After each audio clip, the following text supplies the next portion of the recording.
അതിനുശേഷം ഞാൻ ഇത് പ്രോജക്റ്റ് തീർന്നല്ലോ, തീർന്നെങ്കിൽ ഇതെല്ലാം ഈ ഇവരുടെ കമ്പ്യൂട്ടറിനകത്ത് ഇരിക്കുക, അതെല്ലാം പ്രൂഫ് റീഡ് ചെയ്ത് എല്ലാം പല ആവശ്യം പ്രിൻ്റ് ചെയ്തില്ല. എന്നിട്ട് ഞാൻ തോന്നിയാവില്ല എൻ്റെ വസ്തു വിറ്റിട്ട് ആ പൈസ ഞാൻ ഇതിനു വേണ്ടി മാറ്റി വെച്ചു. എന്നിട്ട് ഞാൻ അവർക്ക് വേണ്ടി പല പ്രാവശ്യം എഴുതി, ഞാൻ അതിൻ്റെ 3000 കോപ്പി ഞാൻ അത് പ്രിൻ്റ് ചെയ്യുക, ഞാൻ അതിൻ്റെ മുഴുവൻ ചിലവ് ഞാൻ അയച്ചുതരാം, പ്ലീസ് അതിൻ്റെ പൈസ എവിടെ അയക്കേണ്ടതെന്ന്. ഇത്രയും നാളായിട്ട് അതിന് മറുപടി പോലും അവരയച്ചു. ഞാൻ ചർച്ചിനോട് പറഞ്ഞു, ഇങ്ങനെ ഒരു ദർശനം ഞാൻ ഏതോ കണ്ടു, കാശ്മീരി ബൈബിൾ എനിക്ക് കൊടുക്കണം, അവിടെ പോകണം, കാശ്മീരി ബൈബിൾ എനിക്ക് വലിയ ബർഡനുണ്ട്, കാശ്മീരി ആളുകൾക്ക് ദൈവ ആത്മാവ് പറയുന്നു അവിടെ അവർ വചനമൊക്കെ അറിയണം. അവിടുത്തെ ആളുകൾ പറഞ്ഞു പോവല്ലേ, ചെയ്യല്ലേ, അത് കാരണം അവിടെ ഇത് സേഫ് ഇല്ല. പക്ഷേ ദൈവം ആത്മാവ് എന്നെ ഭയങ്കരമായിട്ട് അവിടെ കൊണ്ടുപോയി ആളുകളെ, മുസ്ലിം ആളുകളെ എല്ലാവരെയും കൊണ്ട് ബൈബിൾ എല്ലാവരെയും കൊടുത്തു. ഇന്ത്യയിലും പാകിസ്ഥാനിലുമായി 70 ലക്ഷത്തോളം ആളുകൾ സംസാരിക്കുന്ന ഭാഷയാണ് കാശ്മീരി ഭാഷ. ഈ കാശ്മീരി ഭാഷയിൽ ബൈബിൾ ഉണ്ടാകുന്നതിന് മുഖാന്തരമായത് ഒരു മലയാളിയാണ്. അദ്ദേഹത്തെ പരിചയപ്പെടുത്തുന്നു, അദ്ദേഹവുമായിട്ട് സംസാരിക്കുകയാണ് ഈ വീഡിയോയിൽ ഞാൻ ചെയ്യുന്നത്. എന്നാൽ അതിനു മുൻപായി കാശ്മീരി ഭാഷയിലെ ബൈബിൾ വിവർത്തനത്തിൻ്റെ ചരിത്രമെന്ന് പറയുന്നത് ആവശ്യമാണെന്ന് കരുതുന്നു. 1821 ആദ്യമായി കാശ്മീരി ഭാഷയിൽ ഒരു ബൈബിൾ പ്രസിദ്ധീകരിക്കപ്പെടുന്നത്. മിഷണറി ആയിരുന്ന വില്യം കേറിയുടെ നേതൃത്വത്തിലാണ് ആ പരിഭാഷ നിർവഹിക്കപ്പെട്ടത്. ശ്രീരാംപൂർ മിഷണറിമാരാണ് ആ പരിഭാഷയുടെ പിൻപിൽ പ്രവർത്തിച്ചത്. എന്നാൽ ആ ബൈബിളിൻ്റെ ഒരു പ്രധാനപ്പെട്ട പ്രശ്നം, ആ ബൈബിൾ തയ്യാറാക്കിയത് കാശ്മീരിലെ പുരാതന ലിപിയായ ശാരദാ സ്ക്രിപ്റ്റിലാണ്.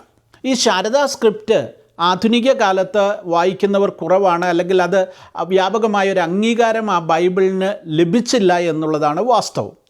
പിന്നീടാണ് 2011 ആധുനിക കാശ്മീരി ഭാഷയിലേക്ക്, അതായത് നസ്താലിക് ലിപി എന്ന് പറയുന്ന ഒരു ലിപിയിലേക്ക്, അത് അറബിക് ഉറുദു ലിപിയുടെ ശൈലിയിലുള്ള ഒരു ലിപിയാണ്. ഈ നസ്താലിക് ലിപിയിലേക്ക് ട്രാൻസ്ലേഷൻ നടത്തപ്പെട്ടത് 2011 അതിന് നേതൃത്വം നൽകിയത് പ്രത്യുത്മൻ കെ ജോസഫ് ദർ എന്ന് പറയുന്ന ഒരു പണ്ഡിതനാണ്. അദ്ദേഹത്തിൻ്റെ നേതൃത്വത്തിൽ നടന്ന 16 വർഷം ദീർഘമായി നടന്ന പരിശ്രമങ്ങളുടെ ഫലമായിട്ടാണ് ആ ബൈബിൾ ഉണ്ടാകുന്നത്. എന്നാൽ ഈ ബൈബിൾ ഉണ്ടാക്കുവാനായിട്ട് പണം മുടക്കി ആ ട്രാൻസ്ലേഷൻ്റെ മുഴുവൻ ഫണ്ടും കൊടുത്ത്, വ്യക്തിപരമായി തൻ്റെ മാത്രം പണമെടുത്ത് അതിനുവേണ്ടി കൊടുത്തത് ഒരു മലയാളിയാണ്. അദ്ദേഹം തോന്നിയാമല സ്വദേശിയാണ്, പത്തനംതിട്ട ജില്ലയിൽ. ഇപ്പോഴദ്ദേഹം ഫിലദൽഫിയ, അമേരിക്കയിൽ ഫിലദൽഫിയയിലാണ് താമസിക്കുന്നത്. ഒരു അക്കൗണ്ടിംഗ് സ്ഥാപനം സ്വന്തമായി നടത്തുന്ന അനുഗ്രഹീതനായ ഒരു പാസ്റ്റർ കൂടിയാണ് അദ്ദേഹം. അദ്ദേഹത്തിൻ്റെ പേര് ജോർജ് മാത്യു. അദ്ദേഹമാണ് ഈ ട്രാൻസ്ലേഷന് വേണ്ടിയിട്ടുള്ള പൂർണ്ണ ചുമതലകൾ വഹിച്ച് ബൈബിൾ സൊസൈറ്റിക്ക് പണം കൊടുത്ത് ആ കാര്യം നിർവഹിക്കുന്നത്. എന്നാൽ അതിനെക്കാട്ടിൽ അതോടൊപ്പം തന്നെ ചേർത്ത് പറയേണ്ട മറ്റൊരു കാര്യം കൂടെയുണ്ട്. ബൈബിൾ സൊസൈറ്റി ഇത് പ്രിൻ്റ് ചെയ്യുകയും അത് ബൈബിൾ സൊസൈറ്റിയുടെ പല ബുക്ക് ഷോപ്പുകളിലും ബൈബിൾ സൊസൈറ്റിയുടെ ഓഫീസുകളിലുമൊക്കെ ഇത് ലഭ്യമാണെങ്കിലും കാശ്മീരികൾക്കിത് വാങ്ങുവാനോ അല്ലെങ്കിൽ അത് ലഭിക്കുവാനോ ഉള്ള സംവിധാനം ആ നിലയിൽ ഉണ്ടായില്ല, അല്ലെങ്കിൽ ഇത് വിതരണം ചെയ്യുവാനുള്ള ഒരു സംവിധാനം ഉണ്ടായില്ല എന്നുള്ളതും ദുഃഖകരമായൊരു കാര്യമാണ്. എന്നാൽ ഇതിന് പരിഹാരം വരുത്തിയത് മറ്റൊരു മലയാളിയാണ്. അദ്ദേഹത്തിൻ്റെ പേരോ അദ്ദേഹത്തെക്കുറിച്ചോ കൂടുതൽ വിശദാംശങ്ങൾ നൽകുവാൻ താല്പര്യപ്പെടുന്നില്ല. കാരണം കാശ്മീരിൽ അദ്ദേഹം നടത്തിയ ബൈബിൾ വിതരണം പലരുടെയും ശ്രദ്ധയിൽപ്പെട്ടിട്ടുണ്ട്. അത് അദ്ദേഹത്തിൻ്റെ ജീവന് തന്നെ ഒരുപക്ഷെ ഭീഷണിയായി മാറിയേക്കാം. അങ്ങനെയുള്ള ഒരു കാരണം കൊണ്ട് അദ്ദേഹത്തെ ഞാൻ കണ്ടുമുട്ടിയെങ്കിലും അദ്ദേഹത്തിൻ്റെ മുഖം കാണിക്കാതെ അദ്ദേഹവുമായിട്ട് ഞാനൊരു അഭിമുഖം നടത്തി. അദ്ദേഹം ആ സ്റ്റോറി പറയുന്നുണ്ട്. മലയാള ഭാഷ കൃത്യമായിട്ട് പറയാനായിട്ട് അദ്ദേഹത്തിന് ബുദ്ധിമുട്ടുണ്ട്. എങ്കിൽ പോലും അദ്ദേഹം മലയാളത്തിൽ തനിക്കറിയാവുന്നതുപോലെ അദ്ദേഹം കേരളത്തിന് പുറത്ത് ജനിച്ചു വളർന്ന ആളാണ്. അപ്പോൾ അതുകൊണ്ട് അദ്ദേഹം നേരിട്ട് ട്രക്ക് കണക്കിന് ബൈബിൾ അവിടെ കൊണ്ടുപോയി വിതരണം ചെയ്തു. നേരിട്ട് വീടുകൾ തോറും കയറി ഇറങ്ങി വിതരണം ചെയ്തു. ഈ സ്റ്റോറി വളരെ ഇൻട്രസ്റ്റിംഗ് ആയിട്ടുള്ള ഈ സ്റ്റോറിയിലേക്ക് പ്രവേശിക്കാം. ജോർജ് മാത്യുവുമായിട്ടുള്ള അഭിമുഖം ആദ്യം കാണാം. അതിനുശേഷം ഇത് വിതരണം ചെയ്ത വ്യക്തിയുമായിട്ടുള്ള സംഭാഷണവും നിങ്ങൾക്ക് കേൾക്കാം. വളരെ ഇൻട്രസ്റ്റിംഗ് ആയിട്ടുള്ള സ്റ്റോറിയാണിത്.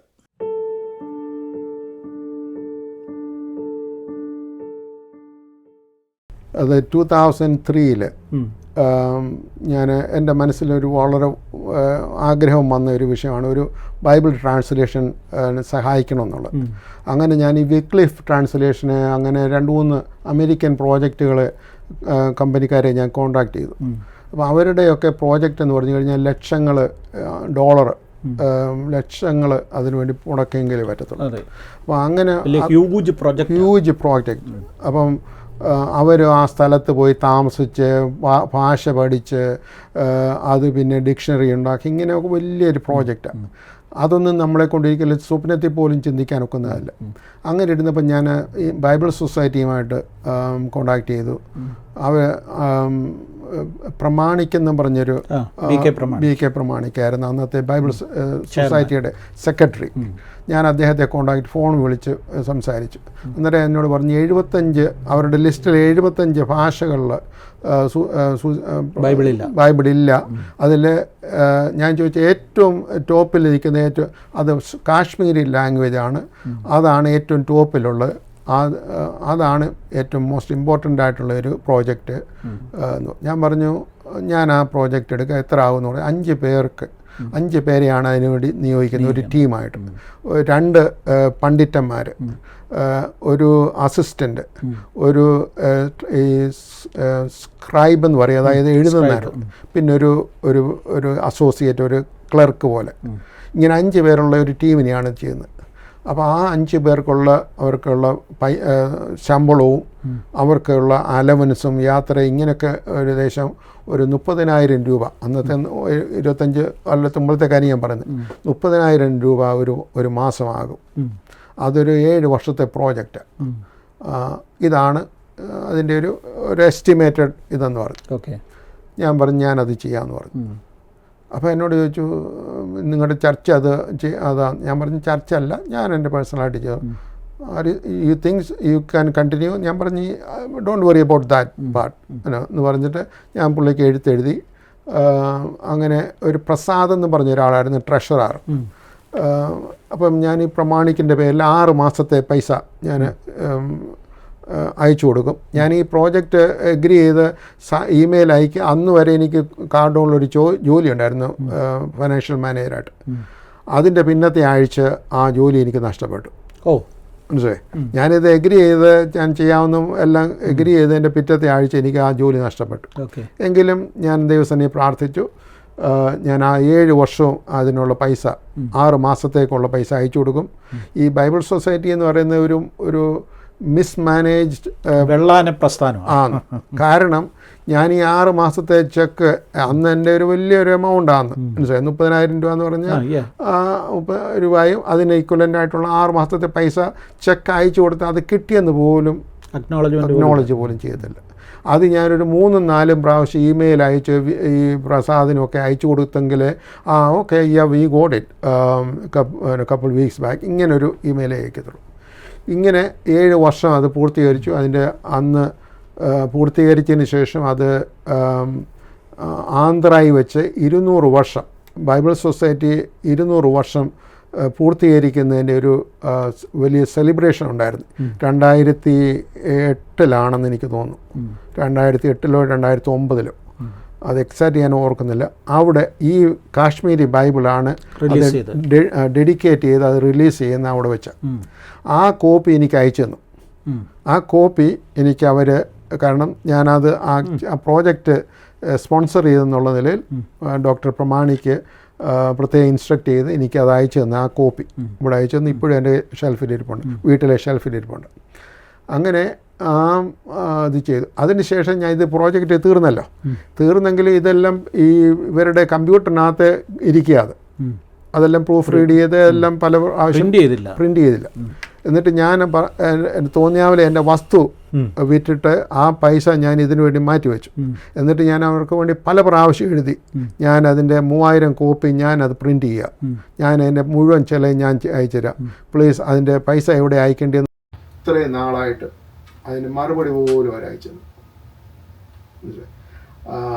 അങ്ങനെ അത് കഴിഞ്ഞു. അതുകൊണ്ട് എനിക്ക് ആ പൈസ അവർക്ക് അയച്ചു കൊടുക്കാൻ പറ്റിയില്ല. അവർക്ക് അല്ലെങ്കിൽ അവർക്ക് ആ പൈസ ആവശ്യമില്ല. അങ്ങനത്തെ ബൈബിള് മാർക്കറ്റിൽ അവൈലബിൾ ആണോ? അതാ പറയാൻ പറ്റുന്നത്. ആ ബൈബിൾ 3000 ബൈബിൾ അവർ അയച്ചു, അവർ പ്രിന്റ് ചെയ്തു. 3000 ഫസ്റ്റ് എഡിഷൻ 3000 കോപ്പി അവർ പ്രിന്റ് ചെയ്ത് ബൈബിൾ സൊസൈറ്റിയുടെ എവിടെയോ ഒരു വെയർ ഹൗസിൽ കൊണ്ട് വെച്ചിരിക്കുക. എന്നിട്ട് ഇവരത് 10 or 200 ബൈബിൾ ആർക്കണ്ടെല്ലാം അവിടെ കാശ്മീരിലും അവിടെ ഇവിടെയൊക്കെ ആയിട്ട് കൊടുത്തു. ബാക്കിയുള്ള പൈസ അതിനൊരു വെയർ ഹൗസിനകത്തിരിക്കുക. അപ്പോൾ ഇത് ഞാൻ ചർച്ചിൽ പറഞ്ഞ് ഞങ്ങളുടെ പാസ്റ്റർ MC എബ്രഹാം, പുള്ളിക്ക് ഉറുദു വായിക്കാൻ അറിയാം. ഇതൊരു ശനിയാഴ്ച എനിക്ക് മെയിലിനകത്ത് വരുന്ന ഈ ബൈബിൾ, അത് ഞാൻ പിറ്റേ ദിവസം ബൈബിൾ അവിടെ കൊണ്ട് പാസ്റ്ററുടെ കൊടുത്തിട്ട് ഞാൻ പറഞ്ഞു ഇതുപോലെ ഞാൻ സ്പോൺസർ ചെയ്ത് ഇത് പ്രിന്റ് ചെയ്ത കാശ്മീരി ലാംഗ്വേജിൽ. അപ്പോൾ പുള്ളിക്ക് ഇത് ഉറുദു വായിക്കാൻ അറിയാം. പുള്ളി അത് ആദ്യത്തെ പേജെല്ലാം വായിച്ച് പാസ്റ്റർ ജോർജ് മാത്യു സ്പോൺസർ ചെയ്ത ബൈബിൾ ആണ് ഇതെന്ന് പറഞ്ഞ് പുള്ളി അതെല്ലാം വായിച്ച് അത് അവിടെ പുള്ളി പ്രാർത്ഥിച്ച് ഇത് ചെയ്തു. എന്നിട്ട് ഇത് അന്നേരം അവിടെ ചർച്ചിലുണ്ടായിരുന്ന ഒരു ഞങ്ങളുടെ ചർച്ചിലുള്ള ഒരു പാസ്റ്റർ സ്റ്റീഫൻ ജോൺ എന്ന് പറഞ്ഞ പുള്ളി കാശ്മീരി എവിടെയോ ബൈബിൾ കോളേജിൽ 2 വർഷം പഠിച്ച. അപ്പോൾ കാശ്മീരിനെ കുറിച്ച് പുള്ളിക്കൊരു വലിയ അറിയാം, പുള്ളിക്കൊരു വലിയ ബേർഡനുണ്ട്. അപ്പോൾ ഈ ബൈബിൾ എന്നോട് ഒരു ദിവസം പാസ്റ്റർ ചോദിച്ചു, ആ ബൈബിൾ എനിക്കൊന്ന് തരാം, എനിക്കൊരു ഒന്ന് വേണമെന്ന് പറഞ്ഞു. അപ്പം പുള്ളി അതിൻ്റെ നിന്ന് വാങ്ങിച്ചുകൊണ്ട് പുള്ളി അത് എന്നും എടുത്ത് ഹൃദയത്തോടെ ചേർത്ത് വെച്ച് പ്രാർത്ഥിക്കും. അങ്ങനെ പ്രാർത്ഥിക്കും. പുള്ളി ഇവിടെ ടെമ്പിൾ യൂണിവേഴ്സിറ്റിയിൽ പുള്ളിക്ക് ജോലിയായിരുന്നു.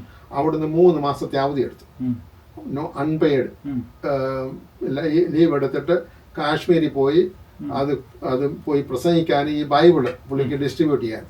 എന്നിട്ട് ആ പുള്ളി എന്നോട് പറഞ്ഞു, ഞാൻ ഈ ബൈബിൾ പുള്ളിക്ക് കൊടുക്കാമെന്ന് ചോദിച്ചു. അവിടെ എത്ര ബൈബിൾ ഇരിപ്പുണ്ട്. ആ ബൈബിൾ പ്രിന്റ് ചെയ്തേ ഉള്ളത് 10 or 15 വർഷമായിട്ട് അതുപോലെ ഇരിക്കുക. പക്ഷേ എന്നിട്ട് ഇത് ഈ ബൈബിള് അവർ കൊടുക്കുകയും. ഞാൻ പറഞ്ഞു നിങ്ങളത് പ്രിന്റ് ചെയ്ത് വെച്ച് അത് എന്തിനാ ഞങ്ങളത് ഡിസ്ട്രിബ്യൂട്ട് ചെയ്യാം. ഞാൻ പറഞ്ഞു എന്തോ പിന്നെ നിങ്ങൾ ചെയ്യുന്നില്ലല്ലോ. ഇതുപോലെ ഞങ്ങൾ ഇവിടുന്ന് ഒരു സഹോദരൻ അവിടെ വരുന്നുണ്ട്. No, if is an American citizen he cannot distribute, they will sue us എന്നൊക്കെ പറഞ്ഞ് അവരെ കംപ്ലീറ്റ് ഡിസ്കറേജ് ചെയ്യാം. ഞാൻ പറഞ്ഞു I want all the Bible, okay, send it in a truck to New Delhi, we will take care. Who is going to distribute? You don't have to worry about it. ഞാൻ അങ്ങനെ പറഞ്ഞ് arrange ചെയ്ത് 2 ട്രക്കിൽ ഈ Bible മുഴുവൻ ഡൽഹിയിൽ എത്തിച്ചു. ഈ പുള്ളി അതെല്ലാം അത് കൊണ്ടുപോയി കംപ്ലീറ്റ് 3000 ബൈബിൾ ഉണ്ടായിരുന്ന മുഴുവൻ ബൈബിളും കിട്ടിയ മുഴുവൻ 3 മാസം കൊണ്ട് ഡിസ്ട്രിബ്യൂട്ട് ചെയ്തു. മനസ്സിലായി? ആ ഡിസ്ട്രിബ്യൂട്ട് ചെയ്ത് പുള്ളി ഓരോ കവലയിലും ചന്തയിലും ഒക്കെ പോയി ഹിന്ദി പാടുകയും പ്രസംഗിക്കുകയും ഒക്കെ ചെയ്ത് ഇംഗ്ലീഷിലും ഹിന്ദിയിലും ഉറുദുവിലും ഒക്കെ പ്രസംഗിച്ച് ഇതെല്ലാം ഡിസ്ട്രിബ്യൂട്ട് ചെയ്ത് പല വീടുകളിൽ വിളിച്ചു, പലരും അടുത്ത് പോയി പ്രാർത്ഥിച്ചു, സൗഖ്യമായി കുറേ പേര് ഈ ബൈബിൾ മുഴുവൻ ഡിസ്ട്രിബ്യൂട്ട് ചെയ്തു. അങ്ങനെ പിന്നെ റീപ്രിന്റ് ചെയ്തോ ഇതൊന്നും എനിക്ക് അറിഞ്ഞുകൂടാ. പക്ഷെ ആ പ്രിന്റ് ചെയ്തത് മുഴുവൻ പുള്ളി ഇവിടുന്ന് തന്നെ നമ്മുടെ ചർച്ചിലുള്ള ഒരു സഹോദരൻ തന്നെ ഇപ്പൊ അദ്ദേഹം പാസ്റ്ററാ, അദ്ദേഹം പോയി ഡിസ്ട്രിബ്യൂട്ട് ചെയ്തു. പുള്ളി ഇവിടെ ഉണ്ട്, ഞങ്ങളുടെ ചർച്ചിലുണ്ട്. പിന്നെ 2008 or 2009 ആ പ്രോജക്റ്റ് തീർന്നു. അതിനുശേഷം ബൈബിൾ സൊസൈറ്റിയുടെ 200 വർഷം തികയുന്നതിൻ്റെ ഒരു ഫങ്ഷൻ ആന്ധ്രാപ്രദേശിൽ വെച്ചുണ്ടായിരുന്നു. ആ സെമിനാറിൽ ഈ കാശ്മീരി ലാംഗ്വേജിലുള്ള ബൈബിൾ, പൂർണ്ണ ബൈബിൾ അത് ഒരു ഇന്നാഗുറേറ്റ് ചെയ്തു, അത് ഡെഡിക്കേറ്റ് ചെയ്തു. ആ കോപ്പി അവിടെ ഡെഡിക്കേറ്റ് ചെയ്ത കോപ്പി എനിക്ക് അവർ പാഴ്സൽ വഴി അയച്ചു തന്നു. അതാണ് ഈ ബൈബിള്.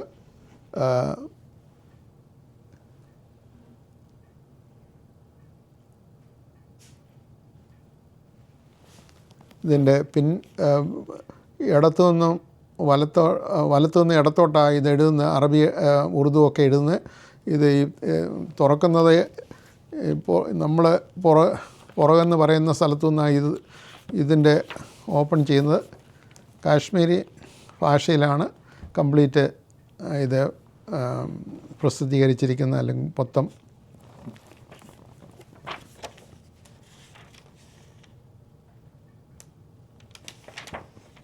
ഇവിടെ എഴുതിയിട്ടുണ്ട്. ബൈബിൾ സൊസൈറ്റി ഓഫ് ഇന്ത്യ,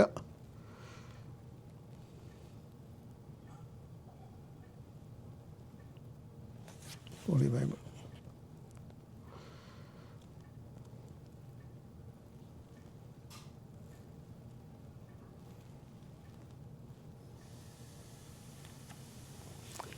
ഇത് 3000 കോപ്പി അവർ ആദ്യമേ പ്രിൻ്റ് ചെയ്തു. First edition 3000 copy. അത് കുറച്ച് കോപ്പി മാത്രമേ ബൈബിൾ സൊസൈറ്റി അത് ഡിസ്ട്രിബ്യൂട്ട് ചെയ്തുള്ളൂ. ബാക്കി അവരുടെ ഒരു വെയർ ഹൗസിൽ അവർ സൂക്ഷിച്ചിരിക്കുകയായിരുന്നു. ഞങ്ങളുടെ ചർച്ചിലുള്ള പാസ്റ്റർ സ്റ്റീഫൻ ജോൺ തൻ്റെ ജോലിയിൽ നിന്ന് 3 മാസത്തെ അൺപെയ്ഡ് വെക്കേഷൻ എടുത്ത് കാശ്മീരിൽ പോയി ബൈബിൾ സൊസൈറ്റിയിൽ നിന്ന് ഈ മുഴുവൻ അവിടെ പ്രിൻ്റ് ചെയ്ത് ബാക്കിയുണ്ടായിരുന്ന മുഴുവൻ ബൈബിളും ഡൽഹിയിൽ അദ്ദേഹം അത് അവരെ കൊണ്ട് പറഞ്ഞ് അവിടെ എത്തിച്ച് അദ്ദേഹം അത് കാശ്മീരിൽ പോയി 3 മാസം താമസിച്ച് ഇത് ഡിസ്ട്രിബ്യൂട്ട് ചെയ്തു. മുഴുവൻ കോപ്പികളും ഡിസ്ട്രിബ്യൂട്ട് ചെയ്യാനായിട്ടിടയായി. അങ്ങനെ പ്രിൻ്റ് ചെയ്ത എല്ലാ കോപ്പികളും കാശ്മീരിൽ ഡിസ്ട്രിബ്യൂട്ട് ചെയ്യുവാനും ഇടയായി തീർന്നു. ദൈവത്തിൻ്റെ നാമം അറിയപ്പെടാതിരുന്ന ആ സ്ഥലത്ത് അല്പമായിട്ടെങ്കിലും ഈ ദൈവവചനം പ്രസിദ്ധീകരിക്കാനും അത് ഡിസ്ട്രിബ്യൂട്ട് ചെയ്യാനും ഇടയായത് ജീവിതത്തിൽ ഒരു വലിയ സന്തോഷമായി ഞാൻ കരുതുന്നു. അങ്കിള് കാശ്മീരിൽ ജനങ്ങൾക്ക് ബൈബിൾ ഡിസ്ട്രിബ്യൂട്ട് ചെയ്തതായിട്ട് എനിക്കറിയാം. എന്താണ് അതിൻ്റെ കോണ്ടസ്റ്റ് ഒന്ന് പറയാമോ? എനിക്ക് മലയാളം ശരിക്ക് പറയാൻ അറിയത്തില്ല. Because I grew up north ഇന്ത്യയിൽ ജനിച്ച് വളർന്നതാണ്. എൻ്റെ ഫാദർ അവിടെ പാസ്റ്ററായിരുന്നു. അതുകൊണ്ട് പിന്നെ ഹിന്ദി, പഞ്ചാബി, ബാക്കി എല്ലാ ഭാഷ അറിയാം.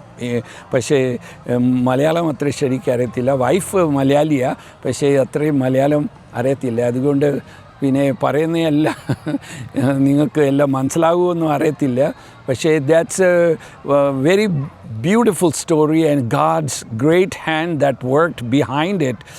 ദൈവത്തിൻ്റെ കരുതൽ എങ്ങനെയാണ് ദൈവം നമ്മളെ ഓരോരുത്തരെ ദൈവത്തിൻ്റെ കാര്യത്തിൽ എടുക്കുന്ന അത് ഒരു ഭയങ്കര ഒരു സ്റ്റോറിയാണ് ഇത് പാസ്റ്റർ ജോർജ് മാത്യു ഈ ബൈബിൾ കാശ്മീരി ബൈബിളിന് വേണ്ടി പൈസ കൊടുത്തു പ്രിൻറ്റ് ചെയ്യിപ്പിച്ചത്. അതിന് ചെയ്യാനൊക്കെ ട്രാൻസ്ലേറ്റ് ചെയ്ത് എന്നെ കൊടുത്തായിരുന്നു. അത് ബൈബിൾ റെഡിയായി. ബൈബിൾ ഇല്ലായിരുന്നു. ബൈബിൾ റെഡിയായി കഴിഞ്ഞിട്ട് ആ മനുഷ്യൻ ബൈബിൾ സൊസൈറ്റീൻ്റെ ആൾ ഞങ്ങളുടെ ചർച്ചിൽ വന്നു. അവിടെ വന്നു കഴിഞ്ഞിട്ട് പിന്നെ ഇതിൻ്റെ ഇനോഗ്രേഷൻ ചെയ്യുമായിരുന്നു. ഒരു ബൈബിൾ കൊണ്ടുവന്നിട്ട് പാസ്റ്റർക്ക് കൊടുക്കാനായിരുന്നു. അന്ന് അവൻ സംസാരിച്ചുകൊണ്ടിരിക്കുമായിരുന്നു. ഈ ബൈബിൾ കാശ്മീരി ബൈബിൾ ഞാൻ കൊണ്ടുവന്നു, പാസ്റ്ററാ ചെയ്തേ, ഇതിനെ ആദ്യ പുസ്തകം ഇതിനെ കൊടുക്കും. അന്ന് ഇരുന്ന് അത് പാസ്റ്റർ സംസാരിക്കുമായിരുന്നു. അന്ന് ദൈവ ആത്മായി എൻ്റെ പുറത്ത് വന്നു. ഞാൻ ഹൈസ്കൂൾ ചെയ്തിട്ട് ബൈബിൾ സ്കൂൾ ചെയ്തിട്ട് എൻ്റെ ഫാദർ കാശ്മീരിലെ മിഷണറിമാർ എന്നോട് പറഞ്ഞു അവിടെ ഒരു സ്കൂൾ പിന്നെ ഒരു ചർച്ച് എനിക്ക് വേണ്ടി കൊടുത്തിട്ടുണ്ടായിരുന്നു. അത് ഞാൻ പോയി അവിടെ ചെയ്യണമെന്നൊക്കെ. പക്ഷേ അവിടുത്തെ പാസ്റ്ററിനെ കാശ്മീർ അവിടെ ആളുകൾ അവരെ കൊന്നു. അത് കേട്ടിട്ട് എനിക്ക് അങ്ങ് പേടി വന്നു. വിശ്വാസത്തിൽ ഞാൻ അത്രേ സ്ട്രോങ് ഇല്ലായിരുന്നു.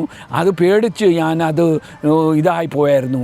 ആ ദർശനം പിന്നെ ആ സമയത്തെക്കാരെ ഈ സമയത്ത് ഞാൻ ചർച്ച ഇരുന്ന് ചിന്തിച്ചുകൊണ്ടിരിക്കുമായിരുന്നു.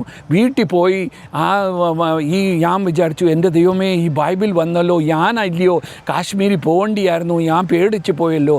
ഈ ബൈബിളൊക്കെ എങ്ങനെയാണ് അവരുടെ അടുത്ത് പോവും, എങ്ങനെയാണ് കൊണ്ടുവരുന്നതെന്നും അറിയത്തില്ല. അന്ന് പിന്നെ ദൈവാത്മാവ് എന്നോട് സംസാരിക്കാൻ തുടങ്ങി. അത് രാത്രി എനിക്ക് ഓർക്കം വരുന്നില്ലായിരുന്നു. അത് കഴിഞ്ഞിട്ട് പിന്നെ ഞാൻ ഇങ്ങനെ ചിന്തിച്ചുകൊണ്ടിരിക്കുക, എല്ലാ ദിവസവും ഇങ്ങനെ ചിന്തിക്കുകയാണ്. ഒരു ആഴ്ച കഴിഞ്ഞിട്ട് ഈ പാസ്റ്റർ ഒരു ബൈബിൾ കിട്ടിയ പാസ്റ്റർ ജോർജ് മാത്യുക്കെ ഒരു വീക്ക് കഴിഞ്ഞിട്ട് ഞങ്ങളുടെ വീട്ടിൽ വന്നു. കഥ കൊട്ടി. ഞാൻ കഥ തുറന്ന് നോക്കിയിട്ട് പാസ്റ്ററുണ്ട്. അവർ വന്ന് ഇരുന്നിട്ട് പിന്നെ എന്നോട് സംസാരിച്ചിട്ട് പറയുന്നു, ദൈവാത്മാ പറഞ്ഞു ഈ ബൈബിൾ പാസ്റ്റർക്ക് കൊടുക്കാൻ. ഞാൻ പറഞ്ഞു എൻ്റെ ദൈവമേ, ഇത് പാസ്റ്റർക്ക് ഒരു ബൈബിളേ ഉള്ളല്ലോ, ഇത് മാത്രം ഉണ്ടെങ്കിൽ എനിക്ക് കൊടുക്കുമെങ്കിൽ പിന്നെ പാസ്റ്റർ എനിക്ക് വേണ്ട, ദൈവ ആത്മാ പറഞ്ഞു നിനക്ക് കൊടുക്കാൻ. ഞാനങ്ങ് സന്തോഷിച്ചു. ഞാൻ പ്രാർത്ഥിച്ചുകൊണ്ടിരിക്കുകയാണ്, ദൈവമേ എങ്ങനെയൊക്കെ ചെയ്യേണ്ടെങ്കിൽ. ആ പുസ്തകം എൻ്റെ കൈ വന്നു കഴിഞ്ഞിട്ട് എനിക്ക് നിശ്ചയമായി ദൈവത്തെ ഉദ്ദേശം എനിക്ക് ഉപയോഗിക്കാനാണ്. ഞാൻ അങ്ങ് പ്രാർത്ഥിക്കാൻ തുടങ്ങി. പിന്നെ ഒരു മാസത്തെ അകത്ത് ഞാൻ ചർച്ചിനോട് പറഞ്ഞു, ഇങ്ങനെ ഒരു ദർശനം ഞാൻ ഏതോ കണ്ടു, കാശ്മീരി ബൈബിൾ എനിക്ക് കൊടുക്കണം, അവിടെ പോകണം, കാശ്മീരി ബൈബിൾ എനിക്ക് വലിയ ബർഡനുണ്ട്. കാശ്മീരി ആളുകൾക്ക് ദൈവ ആത്മാവ് പറയുന്നു അവിടെ അവർ വചനമൊക്കെ അറിയണം, അത് എടുത്തിട്ട് കൊടുക്കണം എന്നൊക്കെ പറഞ്ഞിട്ട് അന്ന് ചർച്ച് പറഞ്ഞു ഞങ്ങൾ സഹായിക്കും, നിനക്ക് ബൈബിളിൻ്റെ പൈസ പല ആളുകൾക്കൊക്കെ കൊടുത്തു. അങ്ങനെ ബൈബിൾ സൊസൈറ്റിയിൽ നിന്ന് മേടിച്ചിട്ട് പർച്ചേസ് ചെയ്തിട്ട് ട്രക്കിനോട്ട് ഇട്ടിട്ട് ലോഡ് ചെയ്തിട്ട് ജമ്മുവിൽ അയച്ചു. അവിടെ പോയി പിന്നെ ഞങ്ങൾ പോയി എല്ലാ വലിയ wonderfully I met people. 10 people ആയിരുന്നു ഞങ്ങളുടെ ടീമിലെ. അവിടുത്തെ ആളുകൾ പറഞ്ഞു പോവല്ലേ, ചെയ്യല്ലേ, അത് കാരണം അവിടെ ഇത് സേഫ് ഇല്ല. പക്ഷേ ദൈവമാത്മായി എന്നെ ഭയങ്കരമായിട്ട് അവിടെ കൊണ്ടുപോയി ഞങ്ങൾ ആളുകളെ, മുസ്ലിം ആളുകളെ എല്ലാവരെയും കൊണ്ട് ബൈബിൾ എല്ലാവരെയും കൊടുത്തു. അത് ഒരു നല്ല ഒരു MLA അവിടുത്തെ ആയിരുന്നു, ഞങ്ങളുടെ കൂട്ടത്തിൽ വന്നു ഞങ്ങളെ സഹായിക്കാൻ. അത് ദൈവം ഒരുക്കിയത് ആ പുള്ളിയെ also. So it was a wonderful time that Kashmiri പീപ്പിളുടെ കൂടെ പോയി അതൊക്കെ എല്ലാം ചെയ്ത് പ്രാർത്ഥിച്ച്, ചില ആളുകളുടെ വീട്ടിൽ പോയി ഞങ്ങൾ പ്രാർത്ഥിച്ചു. അവരെ കണ്ടാൽ മുസ്ലിമാണ്, പക്ഷേ അവരുടെ അകത്ത് അവർ ക്രിസ്ത്യാനിയായിരുന്നു എന്നൊക്കെ മനസ്സിലായി. പക്ഷേ ഇത് ഒരു നല്ല ഭാഗ്യത്തിന് വേണ്ടി ഞാൻ ദൈവത്തെ സ്തുതിക്കുന്നു. ഈ ബൈബിൾ കൊടുക്കാനുള്ള ഒരു പ്രേരണ എന്തുമായിരുന്നു? ഈ കാശ്മീരികൾക്ക് ബൈബിൾ കൊടുക്കണം എന്നുള്ളത്? കാശ്മീരി ആളുകളുടെ വേണ്ടി എനിക്ക് ഭയങ്കര ആത്മഭാരം ഉണ്ടായിരുന്നു. ദൈവമേ അവരെ രക്ഷിക്കണമേ കർത്താവേ, നല്ല ആളുകൾ, അവിടുത്തെ ആളുകൾക്ക് ദൈവം അറിയണം. കാരണം നമ്മുടെ in India every state is listening, only കാശ്മീരിലെ ഇത് നടക്കുന്നില്ല. കാരണം എനിക്ക് ബൈബിൾ കോളേജ് കഴിഞ്ഞിട്ട് എനിക്ക് അവിടെ പോകേണ്ടിയായിരുന്നു. ആ ഭാരം എൻ്റെ അകത്ത് ഉണ്ടായിരുന്നു. ദൈവം എനിക്ക് നിശ്ചയിച്ചിട്ടുണ്ട്, അതുകൊണ്ടാണ് എനിക്ക് കൊണ്ടുപോയി അവിടെ നല്ല സക്സസ്ഫുള്ളായിട്ട് ഇത് ചെയ്തു. എല്ലാ സന്തോഷമായിരുന്നു. Okay, thank you.